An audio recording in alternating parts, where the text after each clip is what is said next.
Same pero iba dito sa 106.7 Energy FM Pangga. Huwag mo sabihing radyo, sabihin mo Good morning Luzon, Visayas at Mindanao, Metro and Mega Manila. At syempre good morning din sa napakaganda, napaka-sexy ang babaeng nerdy look ngayon. Good morning DJ Lindsay. Good morning, Baby Toby. Kamusta ka naman? Eto, nako, may something sa mata ko kaya nakasalamin ako ngayon. May something sa mata mo. Pinagpahinga ko muna yung okay. Kasi alam mo, kusa siyang lumuluha. Oh, bakit? Hindi naman ako malungkot. Bakit? Ano nangyari sa Baby Lindsay na yun? Wala. Promise, iba siya eh. Kahit itanong mo kahapon sa event, tapos sobrang pula na niya. Actually, napansin, hindi ko alam kung kailan to nagsimula. Siguro dahil nung naging busy tayo ngayong buwan na to. Tapos sobrang laging nada-dry eyes dahil lagi ako naka-contacts, diba? So, dapat daw talaga nagpapahinga yung mata from contact lenses. Di ba wala akong pahinga? Like, everyday akong umaalis nitong buwan. Kaya yun, ngayon, ito muna tayo. Buti naman. Actually, bagay naman sa'yo. Naka-salamin eh. Pero hindi kasi ako sanay dahil mas nahihirapan ako kapag may nararamdaman akong nakapatong sa ilong ko. Matanong ko lang, no? Oo. Gaano kataas ang grado ng salamin mo? Kasi base sa nakikita ko dito sa gilid, medyo makapal eh. Makapal siya, 350. Tapos yung isa, 375 with astigmatism. Oo, makapal siya. Nag-400 nga yan eh. Wow! Yan eh. Oo. Parang pag ako nagsuot niyan, wala kang sobrang mahihilo ka talaga. Ang kapal eh. Makapal siya. Sing kapal lang mukha ni Jim. Hindi, mamaya try kong mag-contacts. Pero tinry ko kasi masakit. Oo, mag-inya lang. Bagay naman sa'yo. Oo, thank you. Kanina ang ganda-ganda mo pagkapasok mo dito habang matapos mo ako late. Nakakainis to si Toby. Imbes na hindi malalaman ng mga tao na late ako. Well, excuse me. I have my justifications, Your Honor. Okay, sige. Nina, kahapon kasi, ang sobrang saya ng reunion ng wala naman ako sinabi, di ba? Chen Tien En reunion. Oo. Kasi nagulat lang din naman kasi ako kasi hindi ako sanay na lagi kang nalilate. Oo. Lagi kang nalilate talaga, baby. Toby, susuntukin talaga kita. Bakit? Ngayon, alam na ng accounting, alam na ng HR. I-check nila ngayon yung record ko. Sabi ko lang naman na late ka kanina tsaka hapon na. Hindi mo mailulusot, Toby. I-check na nila yan. Thank you, ah. Thank you, ah. Kasi, bihira lang kasi kita makitang na late. Wala startle ka na dyan. So, ayun, di ba? Parang ang rare ng opportunity na masabi ko sa buong mundo na na-late ang isang DJ Lindsay. Tigilan mo ako. I-check na nila yung record ko. Malalaman na nilang may late. Tinetest kanina kasi hinatid ko yung nanay ko sa hospital. Kahapon may laboratory siya. Tapos ngayon yung reading ng results. Ang aga niya doon kasi sabi ko sabay ka na lang dahil ayoko nagko-commute siya. Kahit malapit lang yung hospital sa amin. Dahil syempre, senior na, ayoko nagko-commute yung nanay ko. Ganyan. Alam mo, okay naman pala eh. May dahilan naman pala talaga kung bakit ka na late eh. Tama, may dahilan, Toby. Oo, may dahilan yung late ko, Toby. So bukas, orasan ulit kita. Kapag na-late ka bukas ulit, lilibre mo ako ng agahan. Di ba? Ang kapal ng... Tapos mo akong ibuko, tapos ngayon, lilibre pa kita? Sabi ko rin talaga. Dapat ako nga ilibre mo dahil binuko mo ko. Girl, alam mo girl, napakasipag ko lately. Ang dami-dami kong ginagawa. Tapos di ka ba naawa sa akin? Ay hindi, deserve mo yan. Salamat ha. Deserve mo yan. Alam mo, walang nag-aalaga sa akin nung nagkasakit ako. Di ka ba naawa sa akin? Alam mo, hindi ka nga nagre-reply sa mga tao paano ka aalagaan. Tigilan mo nga ako, ang dami namin nagme-message sa'yo, hindi ka nagre-reply. Malaman kung patay ka na ba o suplado ka lang. Wag naman yung patay. Sabi ko kasi sa'yo, pwede naman, okay lang Tilin, so ayos lang ako. Hindi kasi, nung kinagabihan kasi na yun, inasikaso ko rin yung programa ko, di ba? So, nagpaalam ako kay Papa Jackson, hindi ako makakapasok kinabukasan niya. Kasi nga, nakita ko nga, 42 yung yung lagnat ko nun. Tapos, kinausap ko rin nun si Boss Roland, tapos sa programa, and then ikaw nga, kasi napangangakuhan nga kita na may shoot tayo kinabukasan. So, after ko mag-send sa'yo ng voice message, inasikaso ko ng programa. Inano ko na si Boss Roland. Oy, Boss Roland, ganito, ganyan. Edi yun. Hanggang sa nakalimutan ko na at dala na nga lang din ng sakit ng ulo ko. Pagod, tapos init-init ng katawan ko nun. Ka naligo. Maligo ka kasi. Salamat. Oy, naliligo ako, FYI. Hindi. Di ba, hindi totoo yan pag Ano? sinasabi ng doktor, pag sobrang init ng katawan mo dahil may fever ka, dapat medyo malamig yung pinapaligo mo para bumaba yung temper. Hindi ba mas lalo kang magkakaroon ng lagnat nun? Hindi, parang nga bumaba lang yung temperature mo. Ewan ko, hindi naman ako doktor. Oo, makinig ka. Sa mga nakasalamin, matalino kami. So akong since wala akong salamin, bobo ko, ganun. Uy, wala naman. Grabe ang kapal nga tingnan ng salamin ko sa Ang sa kapal. camera. Lalong sa personal, B. Grabe, talaga Alam mo, ba? ayan, pag Hindi ko kasi nakatagilid ka. Hindi ko kasi ma-appreciate. Para akong yung sobrang nerd na bata. Well, nerd naman talaga ako. Nagkataon lang na nandito ako. Nagkataon lang na maganda ka, ganun. Ay. Dito try ko mamaya kasi di ba may shoot tayo. So ang hirap naman kung ganito yung tsura ko. Pero dapat nga pala nung shoot natin, dapat mukha kang doon, napagod, ha? So paano? What? Di Mag-makeup na alam, lang no? ako ng mga mag-makeup na lang ako ng mga mas malalim na mata, ganyan. Paano yung paano yung OFW na naka-eyelashes? Tapos naka nail extensions. Paano pa? Ayun nga, paano siya no? magiging kapani-paniwala? Pwede ka naman mag-gloves, di ba? May dala kang gloves. Meron tayo dyan. Madaming gloves dyan. Diyos ko. Sige. Si Boss JR na bahala sa'yo dyan. Baka naman yung gloves na gagamitin natin nagamit na sa panlinis talaga ng CR ng energy, ha? O bakit? Para Para totoong-totoo, di ba? Karakter na karakter ka. Huwag naman ganun. O bilang direktor, kailangan mong maramdaman talaga yung mga ganung bagay. Kailangan damang-dama mo yung karakter mo. Kasi syempre, para yung emotions mo mailabas, di ba? Huwag naman yung mabantot, be. Huwag naman yung mabantot na pinalinis na alam lang. mo, dapat talaga mabantot din.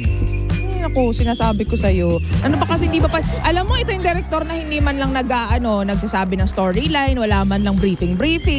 Nagkita pa tayo kahapon. Oh, di mo ko sinabihan magiging story.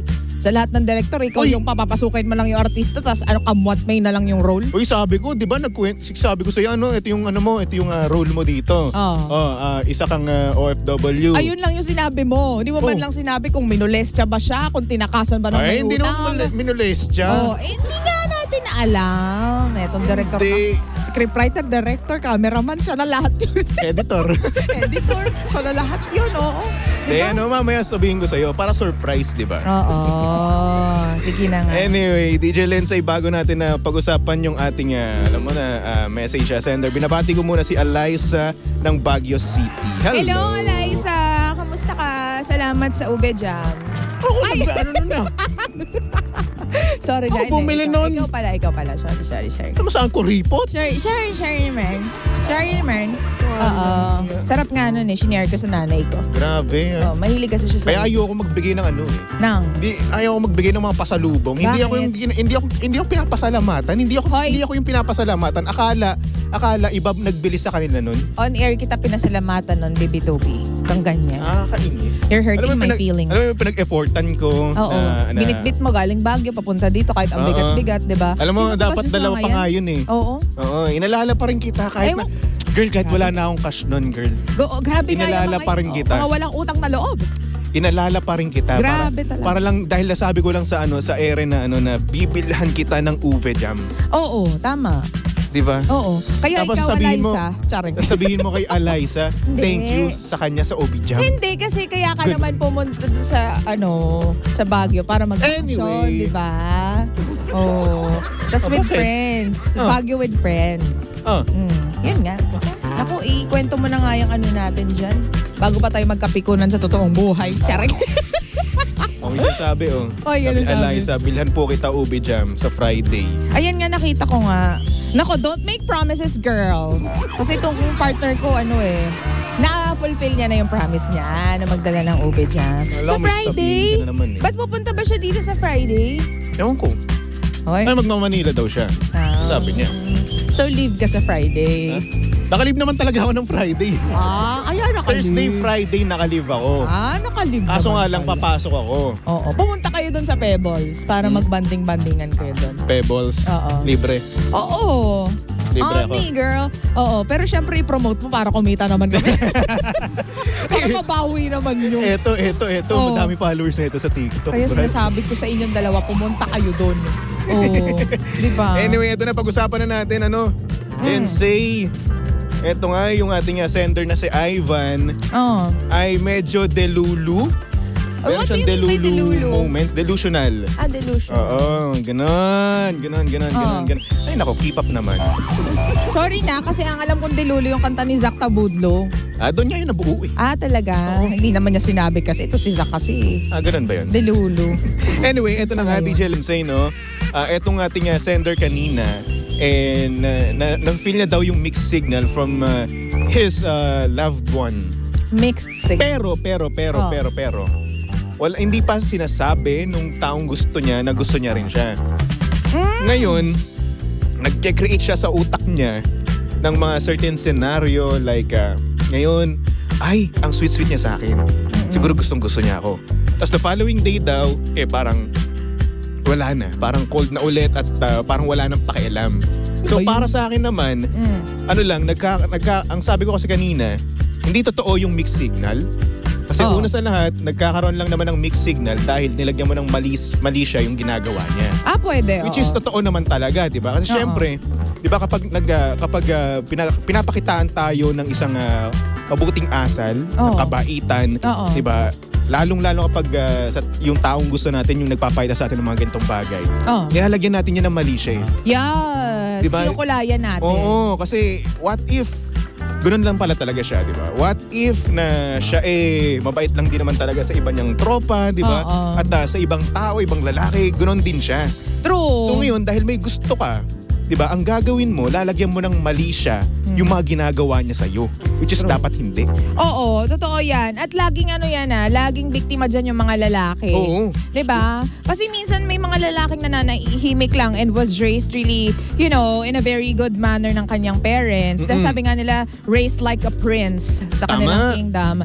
Kaya, alam mo yun, yung sweet gestures nila, like being a gentleman, na may misinterpret agad ng mga babae. Kasi meron ding mga babae, Baby Toby, na hindi sanay na tinatrato nicely ng mga lalaki. Yes. So kapag pinakitaan sila ng over na gentleman gentleman gestures, feeling nila, oh my gosh, bakit siya ganon? Diba?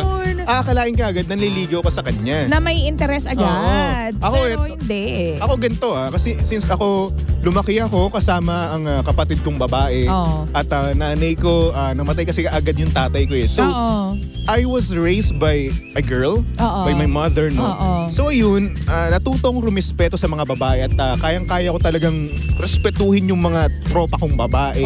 Si Tishina. Nung time na Hindi mo siya nire-respeto, excuse me. Oy, nire-respeto ko yun. Ungulatin. Hindi. Iba. Nga, sorry. Sa ibang paraan naman kasi. Yung mga katuwaan dito, yung mga trip-trip. Ititrip tayo dito. Gano'n naman talaga eh. Na-witness ko nga pala yung mas. Pero nung time na nalasing siya, di ba? Hindi naman kaya medyo tipsy, gano'n. Di ba? Talagang inaalagaan ko talaga. Kahit sino naman sa inyo gano'n eh. Gano'n ako sa inyo. Bakit? Kasi pinanganak ako at tinrato ako at syempre pinalaki akong may galang sa mga babae. Kasi para sa akin, sabi kasi sa akin ng tatay ko dati before pa siya mamatay, respetuhin mo yung mga babae dahil meron kang nanay at mga kapatid na babae, di ba? Totoo yan. Kaya kung ayaw mong gawin sa kanila, kung gusto mong respetuhin din yung pamilya mo, yung mga kapatid mong babae, respetuhin mo yung mga nasa paligid mo. Totoo. At saka, yun nga, tulad nga ng sinabi ni Baby Toby, may mga lalaki lang talaga na, ni-raise ng maayos ng mga magulang nila. So, yung ibang babae, culture shock talaga kapag iba yung pinapakitang pagiging nice and polite ng mga lalaki sa kanila. Like for example, kapag inoferan ka na, alam mo yun, dalhin yung mga gamit mo kapag sobrang bigat ng dala mo, di ba? Yung iba, iisipin, hala, bakit niya dinala yung gamit ko? Siguro may gusto gusto niya ako. Parang ganon. Pero ang totoo niyan, ayaw lang ng mga lalaki na to na nakikitang nahihirapan ka. Actually. Ganyan. Or sa normal setting, like sa bus, di ba? Kapag merong mga babae na nakatayo, may mga lalaki pa rin sometimes na will give their seat, di ba, para sa mga babae. Will offer their seat para sa babae, di ba? Pero minsan na lang yan. Alam mo ako sa bus, tumatayo pa rin talaga ako. Pag may babae. Pag may babaeng nakatayo.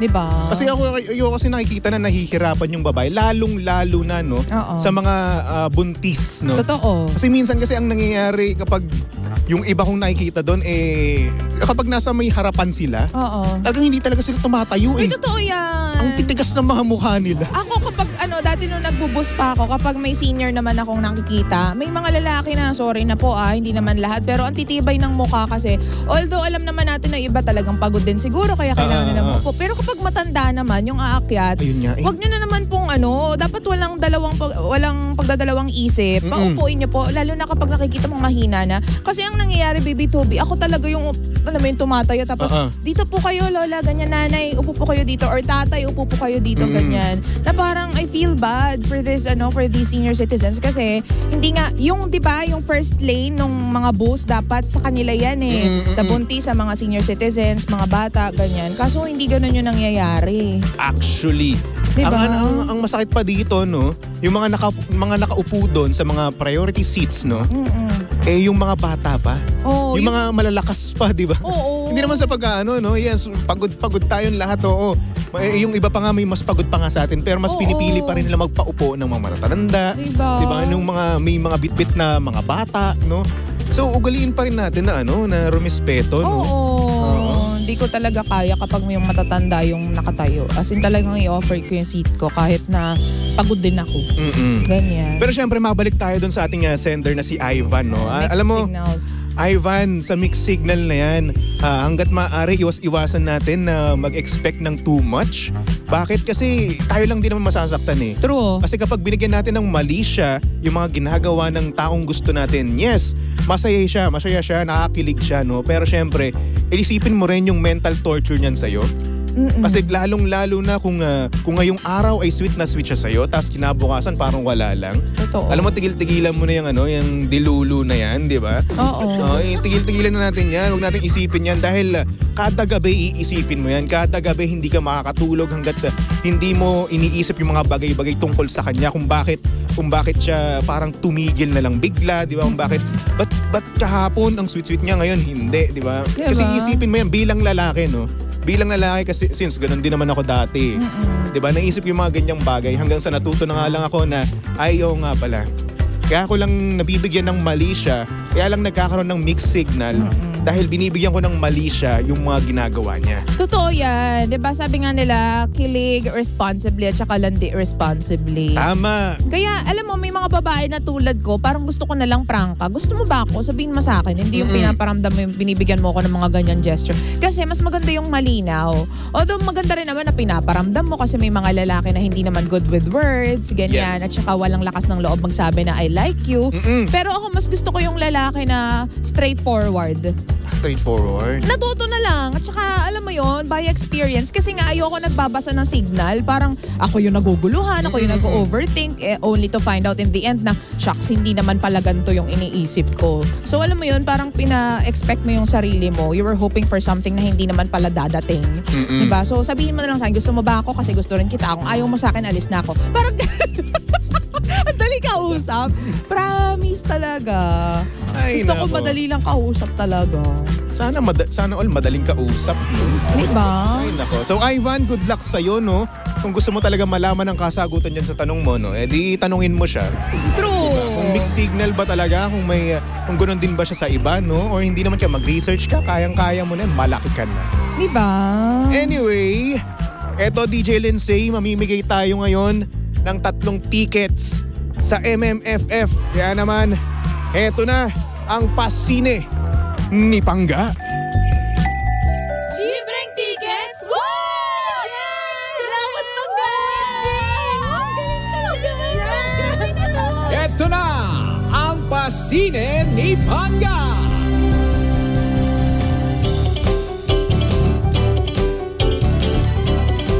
Tama na sayaw.